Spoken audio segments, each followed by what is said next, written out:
Now, what I like you guys to do in this moment,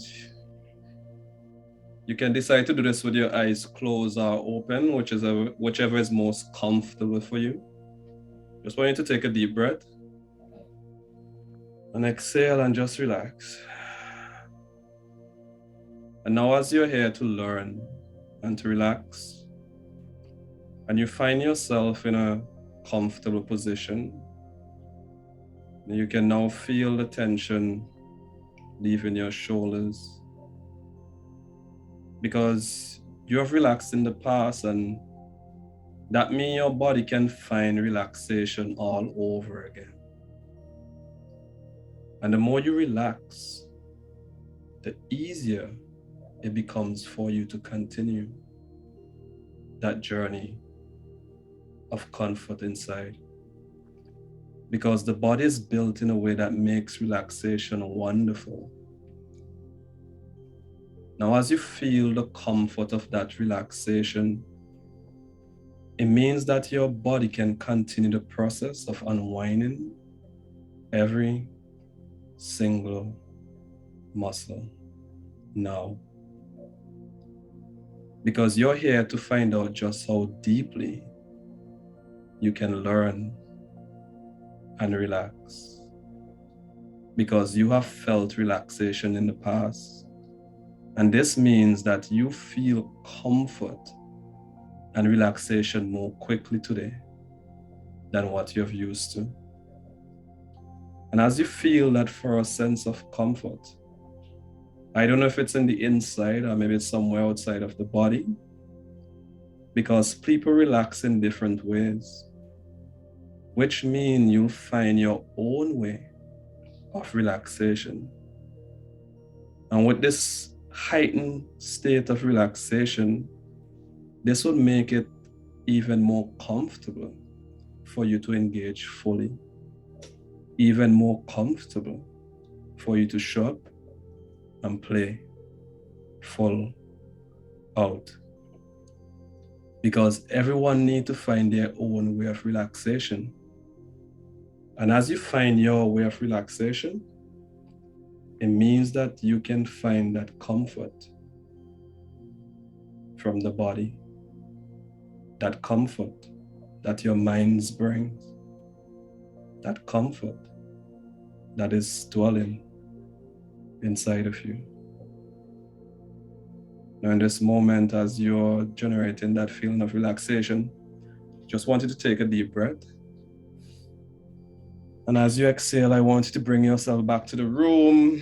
You can start wiggling your fingers, wiggling your toes, moving your shoulders. And let's get ready to bring this beast to the stage.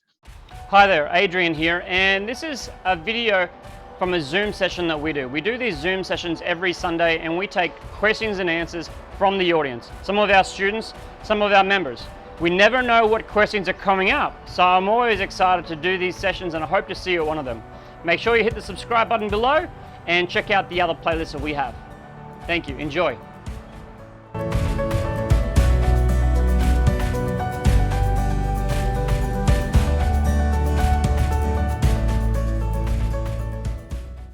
So first thing, I just want to welcome each and every one of you to the after hour discussion with professional coaches. My name is Deano and I am what you call a high performance coach, and I'll be your host of this session tonight. And as I said, I'm a high performance coach, and I focus on helping leaders achieve their highest level of performance in life by using some of the amazing strategies from something that we call neuro-linguistic programming. And you'll get to experience some of these strategies as my brother Simon will be presenting. And after our discussion was founded by this handsome man here by the name of Adrian Cahill. He's a master NLP practitioner, and we usually call him our chief. And he's also the CEO of Motivate Community. Okay, and these discussion happens every Sunday at this time. So in the event that this is your first time here, know that this is not going to be your last time. So we are looking forward to seeing you even more. Now, as I said, housekeeping orders. I have one responsibility, That is to make sure you have fun and make sure that this session is engaging. So I hope that you guys came ready to play full out, because that's the name of the game. You know, how often have you shown up to sessions like these and you didn't even put your camera on? How often have you showed up like to sessions like these and you haven't even turned your mic on? How often have you shown up to sessions like these and you left feeling like, why the hell did I join this session? Okay. But today, I want to change that. Yeah. And I have a few questions I want to ask you. And the first question is, how deep do you want to go today? Just in the chat, on a scale from 0 to 7. 7 means you want to stay on the surface, you know, you don't want to really go too deep. You want to keep everything on the surface. And yeah, that's how you want to play tonight. Sorry, that's 0. 7 means you want to go really deep. Okay. You want to go so deep, you may share some things that you've not even shared with some of your closest friends. That's where 7 lies. And it's okay. We all don't play at a 7 and we all don't play at a 0. So in the chat, let me know how deep you want to go tonight. Okay, see Annabelle drop a 7. Harry coming up at 6.5. Darko is at the 7. Fabian is at the 5. And that's perfectly fine. That's perfectly fine. But I'm telling you, those of you who are prepared to play at a 7, you're gonna walk away with something powerful, because that's where you want to be. 7 is real the sweet spot. And Sam coming in at a 7. That's wonderful, guys. That's wonderful. I'm keeping note of these numbers and your name. So make sure when you drop your number, make sure you remember what that number is. The next question is, how much risk are you willing to take? 0, no risk. Yeah, they usually say no risk, no reward. 7 mean, man, you're going full out on the limb, you know, running around in the street naked. That type of risk we're talking about. Okay, Estelita is at the 7. Just says, as deep as the process takes me. I love that. Fabian is at the 7. Darko is at the 7. Ooh, Simon, we have some big players in this room tonight, bro. Wonderful, wonderful. Okay, keeping note, take note, take note. Okay. Before I hand this session over to the champion, I have a quote that I'll like to share with you guys, just to, you know, build a context around the topic that we would be focusing on tonight. And it says that if your action inspires others to dream more, learn more, do more, and become more, you are a leader. This reminds me of this very interesting moment of my life when I was in high school. So I can remember that it was the 5th period, and there was this teacher by the name of Bonjour Man, meaning he was a French teacher. So we call him Bonjour in French, man, right? And I can remember he asking this very interesting question, and he was at the front of the class, and he's like, do you guys know who is a leader? And he picked on the first student on the front, and the student got up, and the student was like, a leader is someone who leads a group of people and tell them what to do, like our principal. Then he said, okay, that's a good answer, but is there anyone else who know who is a leader? And he picked on this particular guy who was sitting in the back, because usually the guys who are sitting in the back are usually not paying attention. They're usually trying to hide from the teacher. And he picked on this one particular guy, and he was there relaxed. And he said, Tom, do you know who is a leader? And Tom was a bit startled. And Tom turned around, and Tom looked at him and said, I, sir, I am a leader. And he asked, what do you mean, I? And then Tom looked at Bunjaman and said, sir, I lead myself every day. I lead myself to the bathroom. I lead myself to lunch. I lead myself to eat. And I lead myself to sleep. And that was one of the most funniest moments in our class, because Tom was one of those jokesters. And as funny as that moment sounded, there was some truth to what Tom said.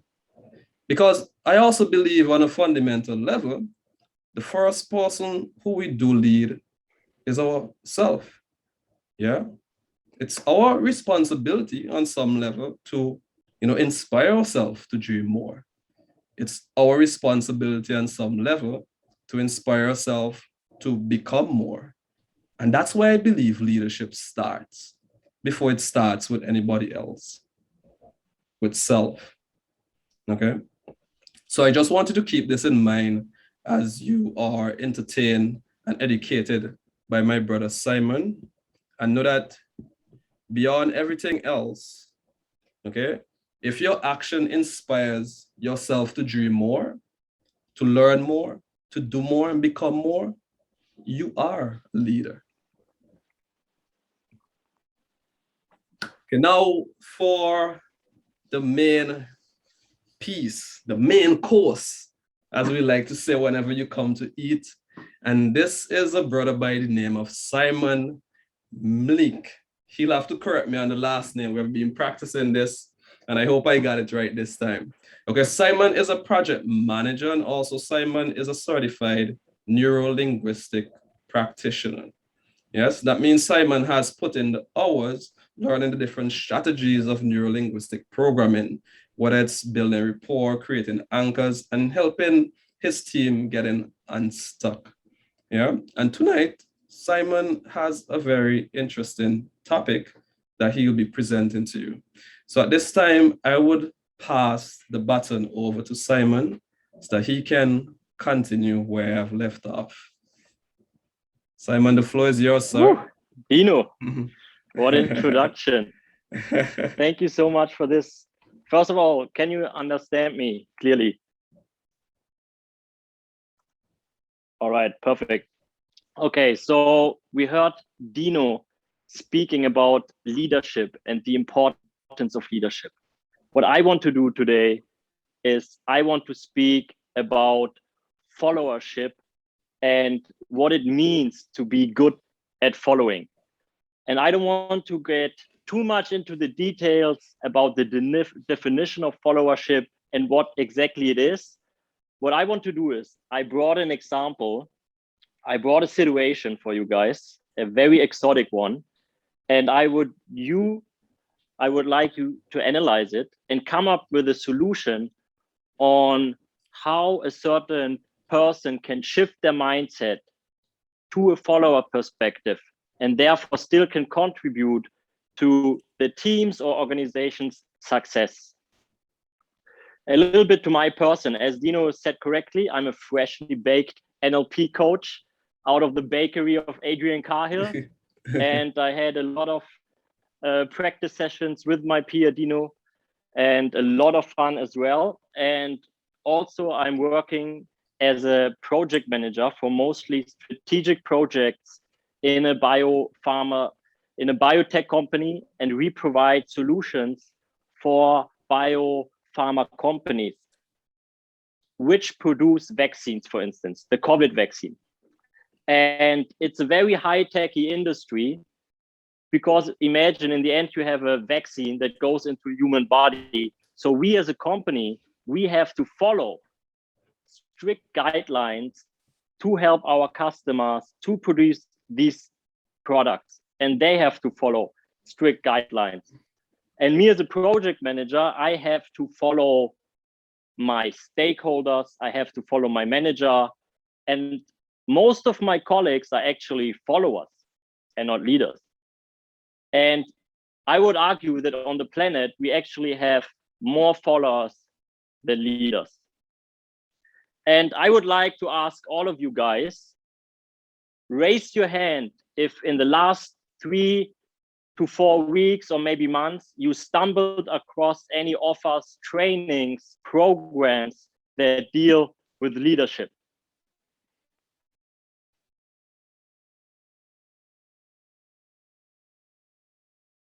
All right.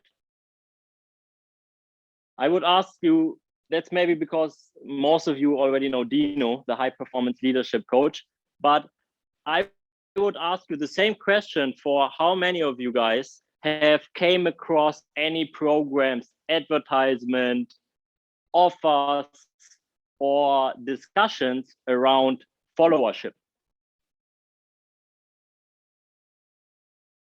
So suddenly it looks a little bit different. And of course, you can argue, okay, we're here a very small sample, but let me take a little bit, zoom out with a perspective. So who can tell me a rough guess what this number is? 13,640,000,000. Whoever can guess this, the first right guess gets a free coaching session. Any guesses in the chat or via voice? Come on, we say we're playing full out tonight, 13 guys. billion. What could that be? Is it what your company makes? Number of followers. Good guesses. Okay, so this one is the result, the amount of result that you get when you type in leadership in Google. 13 billion.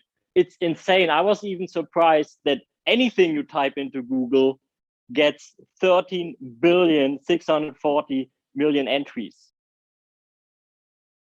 And now, on the other hand, if you type in followership, you only get 1,480,000. So as you can see, there's a huge discrepancy. So it's 9,000 times more results for leadership than for followership. So even if you argue that on this planet there's the same amount of followers than leaders, this gap, is it really justified? I understand a little where it's coming from. So any one of you have any idea why do we have so much more offers regarding leadership than followership? Everyone wants to be a leader instead of a follower. Right, it's pretty straightforward because it's marketable, it's very attractive.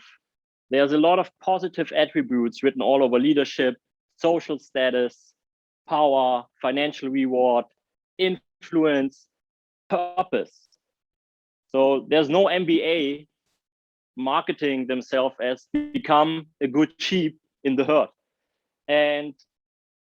But on the other hand, I also question why they don't really have an internal financial drive to market leadership over followership.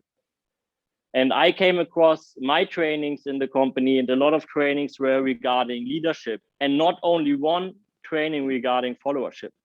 So I want you guys to imagine you're the director of a Formula One pit stop. So now a pit stop, I hope everyone knows it. After a certain amount of laps, the cars drive into the garage and change their tires, repair their rings, and get refreshed for the remaining laps. Now you, as a pit stop director, are responsible also for setting up the right trainings for the pit stop team. And usually this pit stop team consists of around 20 people. 12 of them are responsible for changing the tire, and only 2 of them are responsible for lifting up the car.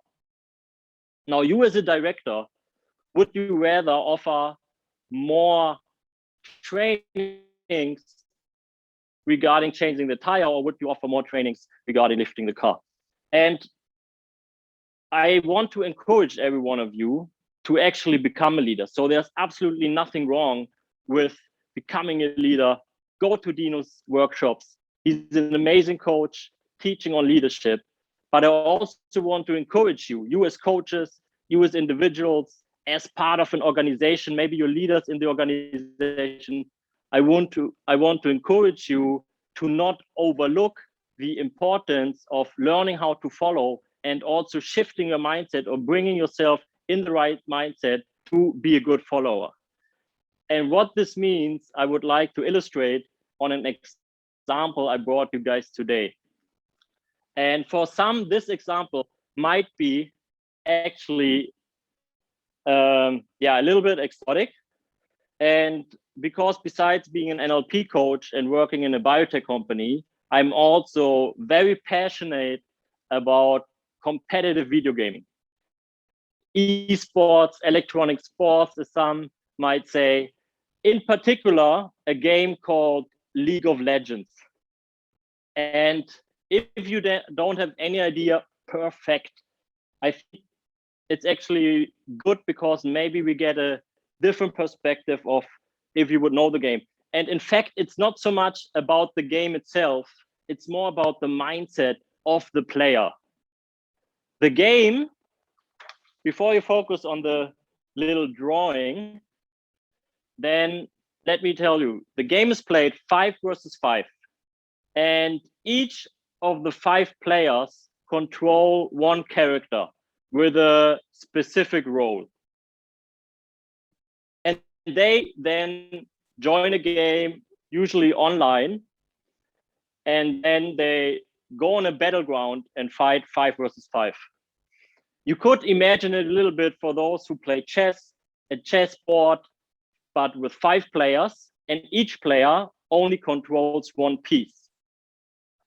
So if you go back on the drawing, then I try to illustrate the territory where they fight in. And you can see there's 5 different characters, Team Blue and Team Red. And they have a base, each of them have a base on their side. If you want it, here's the chessboard, here's the king, and the purpose of the game is to go into the enemy's base and destroy the base, or put the king chessmate. And now, in the first 10 to 15 minutes, they are not grouped up, so it's not really a 5 versus 5. In the first 10 to 15 minutes, each of the players with their character is kind of isolated and only faces their counterpart. And the purpose of the first 10 to 15 minutes is to get strong, to be able to carry their team to victory in the remaining game. So first 10 to 15 minutes, these guys go here on the bottom way, they go somewhere in the middle, some guy goes into the forest, and this guy goes somewhere north. Now, for the simplicity of the example, this guy, he has a predefined role as becoming the leader. His predefined role is to become strong during these 10 to 15 minutes to be able to especially carry his team to victory. And there's 3 different outcomes now. So this guy in the first 10 to 15 minutes, he could live up to his expectations and crush his opponent, which is scenario A, is really good. The likelihood of then later winning the game is very high. The second scenarios, he plays very even with his counterpart, and then it also depends on the whole situation, but there's still a high likelihood of winning the game.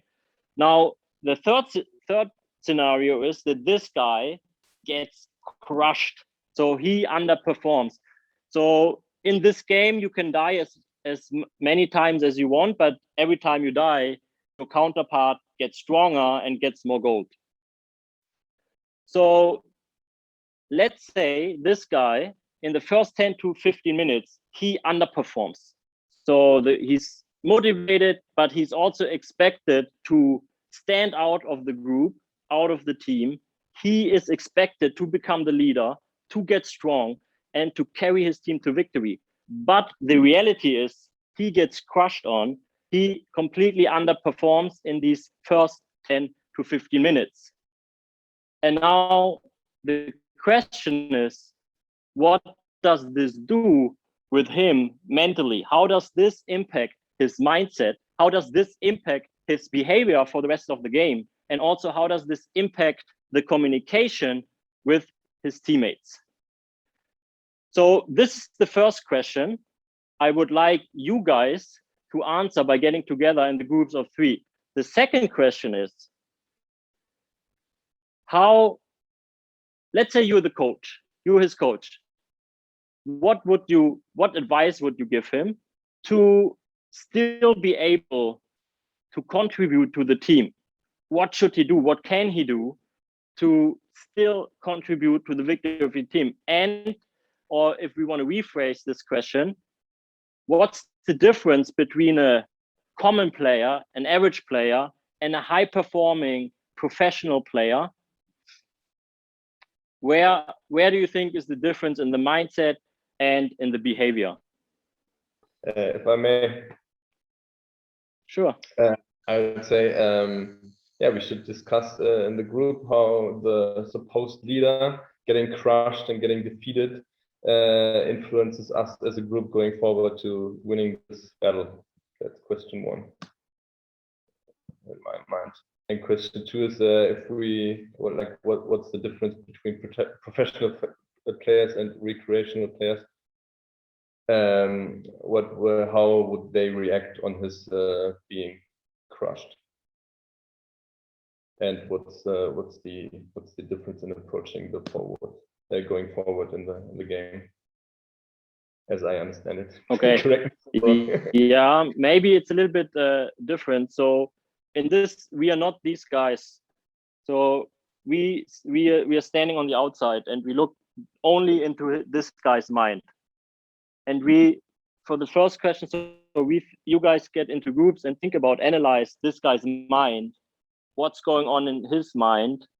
How does this mindset influence the behavior for the rest of the game and the impact on these other guys? But we are not these guys. Basically, we are outside standing analysts or coaches. Unfortunately, from my own experience, but also from there is some studies by the game developers themselves, how people react to certain situations in the game. The usual reaction is these players, they fall into very toxic behavior and they only see their own performance. They only see, okay, I didn't perform well in the first 10 to 15 minutes. So that means that the game is over. It means that there's no chance for any victory anymore. So because they cannot live up to the expectation, they get highly frustrated. And this frustration could then also be reflected in the communication with their team. So he starts blaming his teammates for not helping him in certain situations, because it's super hard to admit that maybe he underperformed. So he lets out the frustration, usually in the chat or via voice, on his teammates. And also he could then step back in his performance and say, okay, we don't win anyway. I didn't live up to becoming strong, to stand out as the leader. So why would I still get 100% or 110% and contribute to the team? And eventually, I think Harry said it, this guy, he just stands up at home, he gets out, gets in the sun, maybe not a bad idea anyway, because he played the whole weekend. But the problem is he leaves his whole team alone and therefore creating a huge disadvantage. So, and this is actually happening. So this is how the majority of the people, of the players react in this situation. Now, I stumbled across this example when I was watching a competitive, very high level game. So these guys, they compete in stadiums, they have salaries, they have coaches, sponsors, and so on. And what I realized is that this professional player, he didn't live up to the standard. He didn't live up to the expectations of becoming strong and the leader, but he managed to reframe the situation. And in NLP, you know, we have this concept of reframing. So reframing a certain picture, reframing a certain situation to put it into a different perspective and also attaching, therefore, a different feeling to it.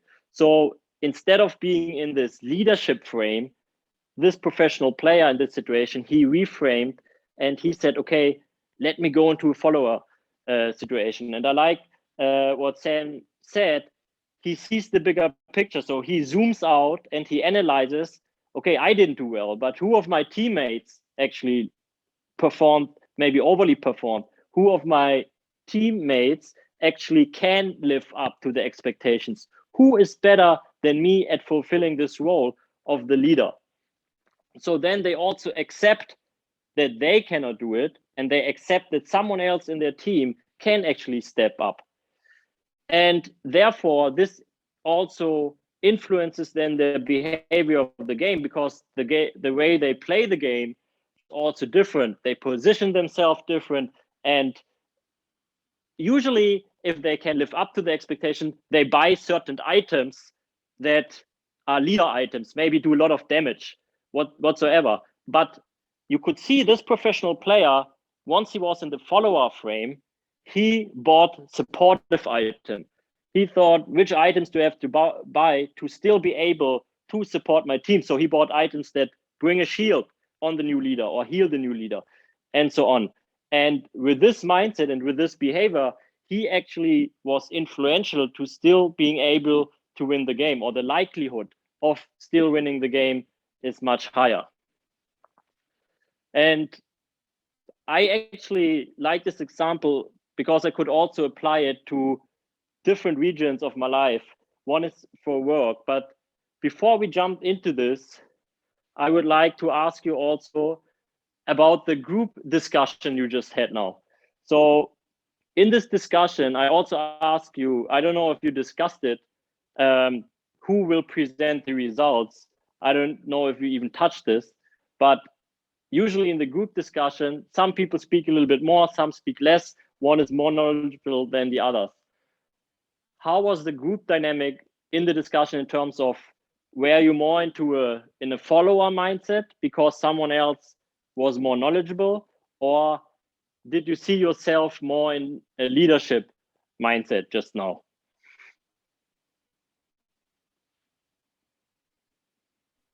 Go ahead, Darko. Okay, I have how to say, luck to be in the group with Fabian and with another person. The other person was not participating, so leave the group. But I with Fabian, discussion was on the same level, so I feel that we both contribute to make a connection or discussion to go smoothly, and we can exchange a lot of different thinkings, thoughts. So on the first question, we concluded that if the leader is not performing good, it means that the whole team will not also perform good, because how because of the behavior of the leader and his way of communication. And on the second, we both agreed that coach needs to be a little bit supportive to the coach to be supportive for the leader, and to make him to think about different strategies, what he needs to improve. And whole time discussion was on the same level. All right. Yes. Thank you for that. That was in my group. Darko. Thank you. Yeah. Any comments to this? Anyone experienced what kind of mindset they were in this group discussion?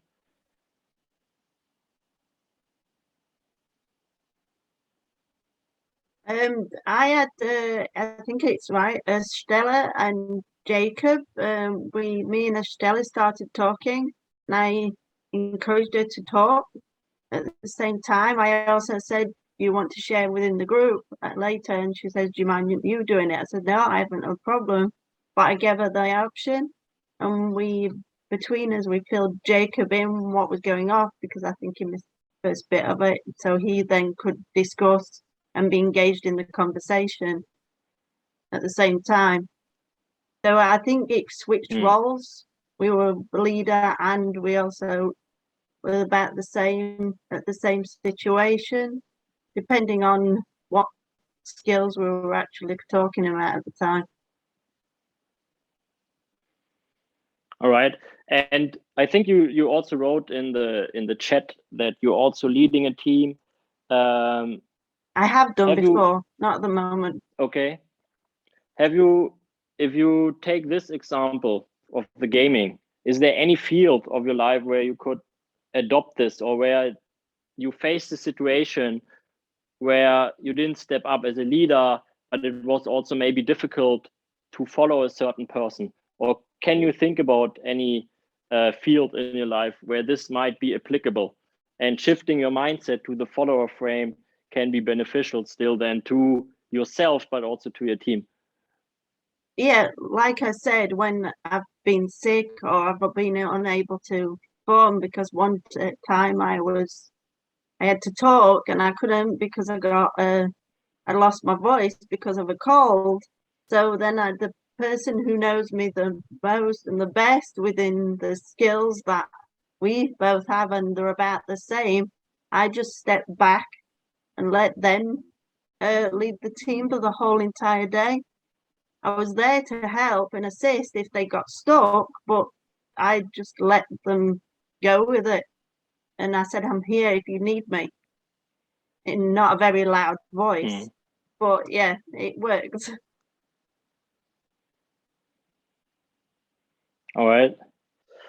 Yeah, someone of you also mentioned basketball, and I also thought about basketball in a certain way, that it might be applicable. Maybe the experts of you, I know Fabian plays basketball, can jump in on this, but I thought maybe this is also something where usually you have maybe someone who overperforms, and then there's an internal competition in the team, and somebody maybe want to compete with a leader in the team by throwing more points, but instead he shifts his mindset and focuses more on assists.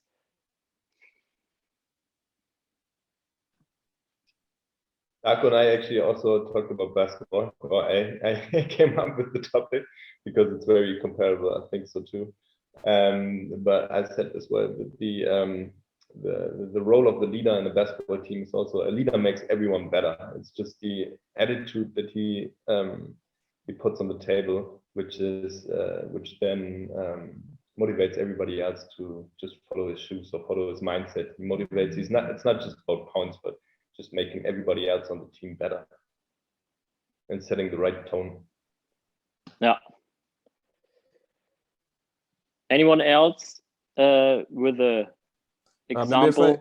I'd like to just jump in and throw something in the pot as well. I think a lot of what is being shared remind me of this quote. You know, one of the main job of a leader is not to have followers, but to create other leaders. You know, and great leaders create leaders, and it really showed truth in your example here tonight, Simon. So I just want to put that out there.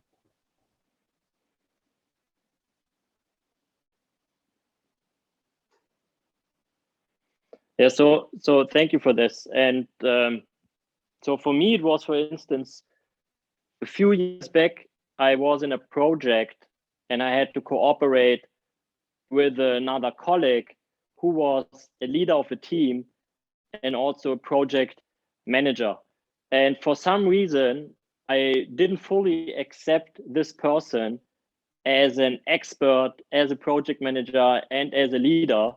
So I found myself struggling with this. And also I had a lot of internal struggle, internal competition, and also competition with her, for instance, in meetings, because I always thought I have to prove that I have more knowledge of this topic, that I question why she is in this position and why she's the project manager. However, now after 3 years, I recently found myself in a situation where I have to work with her again. And it was, this situation just came up when doing my preparation of this speech. And I thought, okay, you have to personify what you teach. So I try to adopt this concept and bring it into the work life. And I accepted her. She's still, after 3 years, she's still in this position. Her team is growing. She brings in the results. So I trusted also the decision that was done by management to put her in this position. I accepted her as being the person that is knowledgeable. I accepted her as a project manager, and I found myself in the follower frame. So I was very open to give my ideas. Of course, following doesn't mean to follow blindly. So I put in my ideas as well. But in the end, I listened to her, I offered my support. And in the meetings, I was much more at peace with myself than in the meetings before. And on the other hand, she could very much feel this. So the meetings were very fun and much more productive than if I would have done what I've done 3 years ago. So I think it's I think following starts also with accepting. So if you reframe yourself, I think following starts with accepting that someone else in the basketball team, someone else in the football team might be the better leader. Someone else in the company might be more suitable for head of sales or the project manager. And once you accept, you can also trust this person, but you can also trust the decision.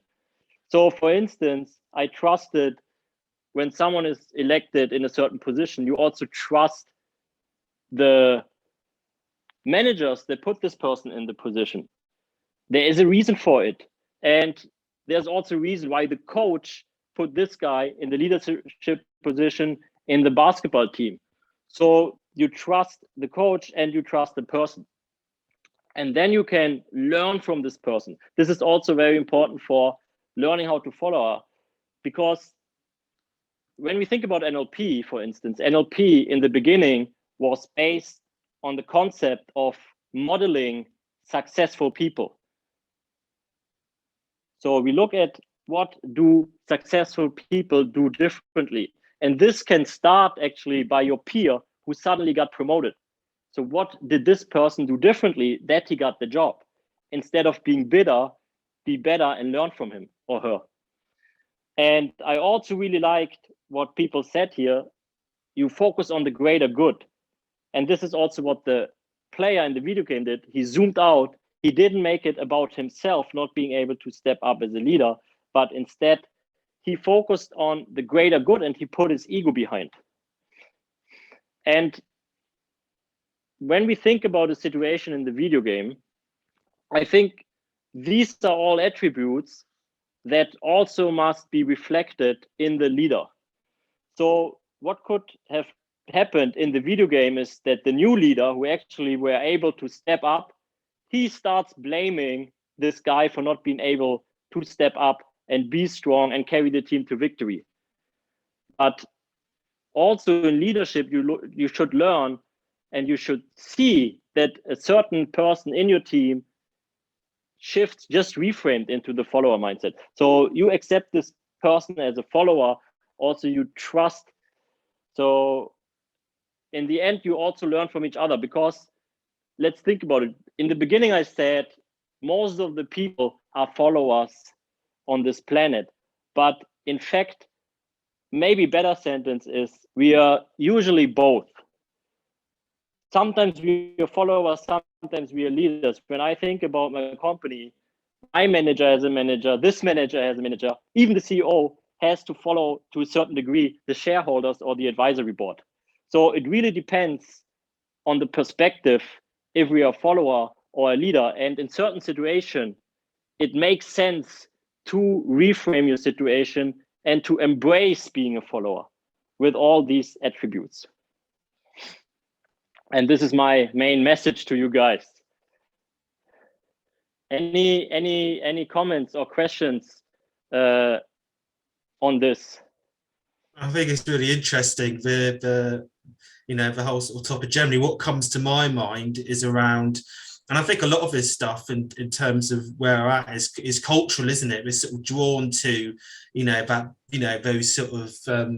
those sort of big, sort of powerful personalities or whatever. And we think that's leadership. We think the leadership is having a big personality and telling everybody what to do. And I think there's some sort of cultural. I think there's a cultural kind of conditioning around that in the sort of world we live in. And actually, I would it's shifting from, I suppose we're very sort of told to be sort of very individualistic about everything. I think what comes to me, as opposed to the follow a leader, I think I prefer to see it as like the difference between, you know, individualism and service.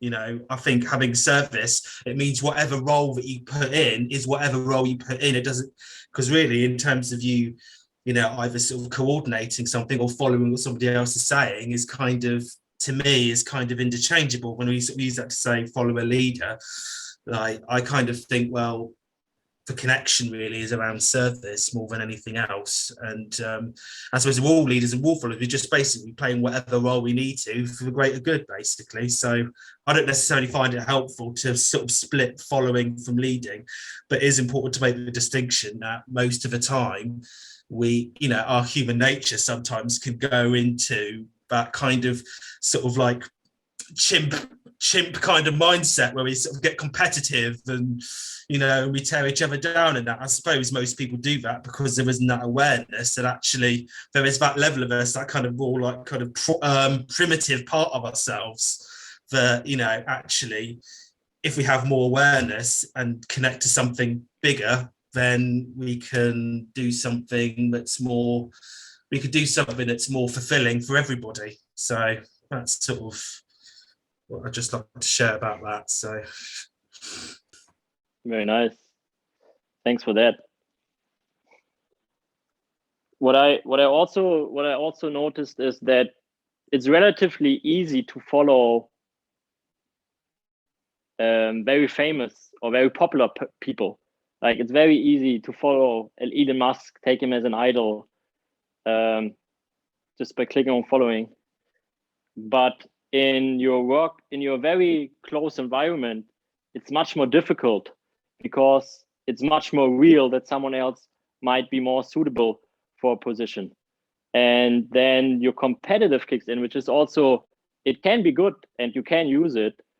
But at the same time, it might also harm the overall agenda and the overall performance of a team.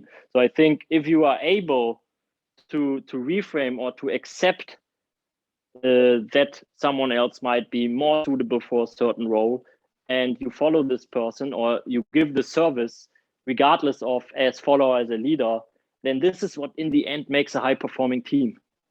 This discussion also reminded me of the film Squid Game. The winning team do not recognize that they actually have a leader.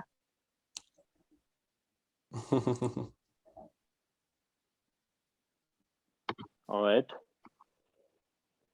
It's a series on Netflix, so when it was over Halloween.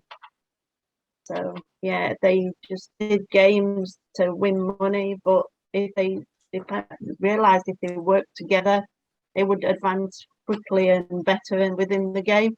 And if not, they basically got shot. So, but right. Yeah, that's what that's about. I think. Yeah. I'm not sure. I just read the person's comment. Who wrote this and what is the? Can me? I wrote it. Elaborate on this, please. Well, because I also saw the show, but I don't fully get the comment, to be honest. Okay, I just remember that this winning team actually being asked by a new member, because every game they need at first they have to create a team, and then each game they have to perform different tasks, and then one game they need 10 members, and then one new member is coming into this team, and this lady asked someone from this winning team who's their leader, and one said that we don't actually have a leader, because depending on the situation or on what the game will be, one will always stand out and share their best skill. So whoever has the best skills on that particular game, they will just share, and if no one will disagree, then they will follow this instruction. Like, for example, there's this tug of war. So this particular game, tug of war, the old man stand out among the other team members, and they won. Right, That's what true. I remember. In this particular case is a good example from a lot of them who thought they might be more knowledgeable and physically fitter, switched to follower frame and trusted the old guy, who then led them to victory. I like that. Thank you. I also like the dancing, because I also love to dance kizomba and salsa. And in these dances, being a follower, being a very good follower, makes you the best of your kind, actually. Or the same, for instance, when you play in a symphonic orchestra, when you follow the conductor, it's a very valuable skill to have. So because of the time, what I would like you guys to do as a little homework is try to use this framework, remember this framework, this concept, when you find yourself in a position where it might make sense to reframe the situation and trust in your leader and accept your role as a follower. And to practice this, I would like to hand back the microphone to Dino, who I think has a little bit of a future pacing in mind with you guys, using his well-trained NLP skills. Well, first of all, I just want to say thank you. Thank you, Simon, for such an insightful session. You know, you really did shift our perspective and, you know, reframe a lot of different contexts where we can apply, you know, this idea of followership. So as Simon said, what I'd like us to do in this moment as we end out, we're going to do something that is called timeline therapy. And this is going to give you an opportunity to actually apply some of what you're learning. So if you like to actually join me on this journey, what I'd like for you to do is just take a deep breath and exhale and relax. And as you relax, you want to feel your shoulders, you know, relaxing. And you can feel your body on the surface beneath you. As you become more aware of your feet, which is right in front of your heels. And you can do this with your eyes open or closed, whichever is most comfortable to you. And I want you to imagine yourself floating up out of your body. And as you float up and out of your body, you can look down and see yourself from above. And just float a little bit higher, all the way up out of the building. And you want to get so high up, you can see yourself from a bird's eye view, all the way down there. And when you look at yourself, you can see a line spanning all the way to your past and another line spanning all the way to your future. Maybe for some of you, the line is in front of you or behind, or maybe to the left or to the right, wherever it is, you know where it is. And I want you to turn to the past and just float down a little bit closer to the past. And I want you to look for that particular point in time in the past where you could apply some of these new learning and skills that you've learned about followership tonight. And get a bit closer. So close as if you are a mosquito on the wall observing yourself. See what you see. Hear what you hear. And because you're so close, maybe you can feel what you're feeling. And what I'll ask you to do at this moment is to share some of those new learning with yourself and see how that's different. And because this is your imagination, your mind, you can even see how it changed the way that you're thinking in this current period of time.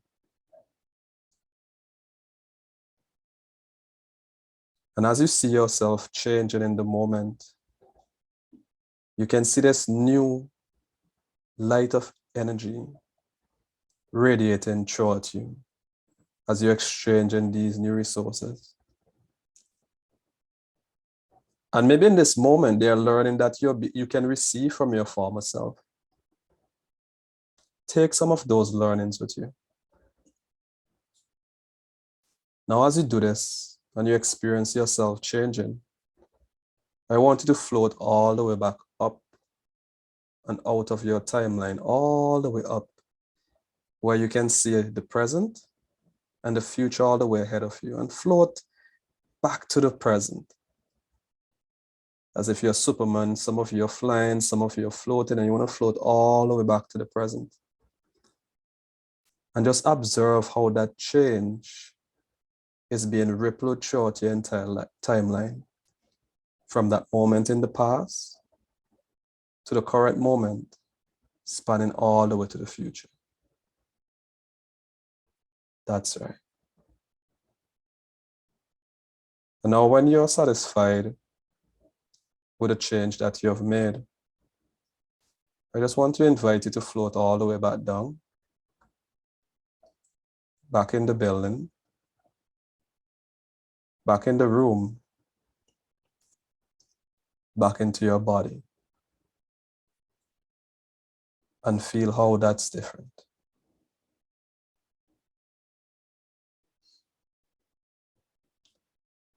Welcome back. Okay, thank you guys for going on that journey with me. And I want to say just, thank you for showing up and playing full out.